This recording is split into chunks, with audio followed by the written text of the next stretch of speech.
và nếu về việc chạm sao rụp thoátឬក៏ app ផ្សេងតាមរយៈ scan មុខជាមួយនឹងទូរស័ព្ទ iPhone យ៉ាងអ្នកនរគ្នាដឹងហើយដើម្បីការពារសុវត្ថិភាពរបស់អ្នកនរគ្នាពេលដែលអ្នកនរគ្នាទុកទូរស័ព្ទចោលឬក៏ទូរស័ព្ទរបស់អ្នកនរគ្នាទៅឲ្យមិត្តភ័ក្តិឬក៏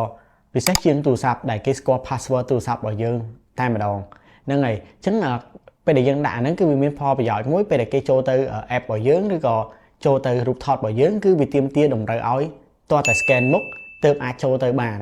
ហើយចង់ដឹងថាគេធ្វើមិនបាច់អត់តោះមកមើលវីដេអូនេះមួយខ្ញុំទាំងអស់គ្នាអូខេអញ្ចឹងជាដំបូងអ្នកទាំងអស់គ្នា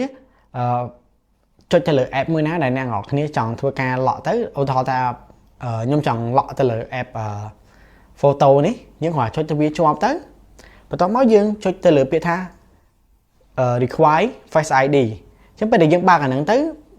យើងចុចទៅលើពាក្យថា require face ID ម្ដងទៀតបាទអូខេអញ្ចឹងវាប្រាប់យើងដែរថាយើង access មួយអីគេខ្លះយើងទាមទារឲ្យយើង scan អញ្ចឹងណាយើងចុចទៅលើពាក្យថា done មកអូខេអញ្ចឹងក្នុងករណីដែលខ្ញុំចង់បើកទៅលើ app photo ហ្នឹងខ្ញុំដកចេញពីទូរស័ព្ទចេញពីមុខរបស់ខ្ញុំចេះហើយខ្ញុំចុចទៅលើ app photo ហ្នឹងគឺគេវាអត់ចេញទេហើយក៏វាអត់វាអត់ឲ្យយើងវាយទៅលើ password ឬក៏អីដែរបាទអញ្ចឹងបើសិនជាយើងចង់ scan យើងគ្រាន់តែបើកទៅលើ Face ID ហ្នឹងទៅលើមុខរបស់យើងមកវានឹង load ចូលទៅក្នុង photo របស់យើងហើយ app ផ្សេងគេយើងធ្វើអញ្ចឹងដូចគ្នាដែរគឺងាយស្រួលមែនតើអូខេអញ្ចឹងកុំភ្លេចជួយ like share និង follow ដើម្បីទទួលបាន tip ថ្មីៗបន្ថែមទៀត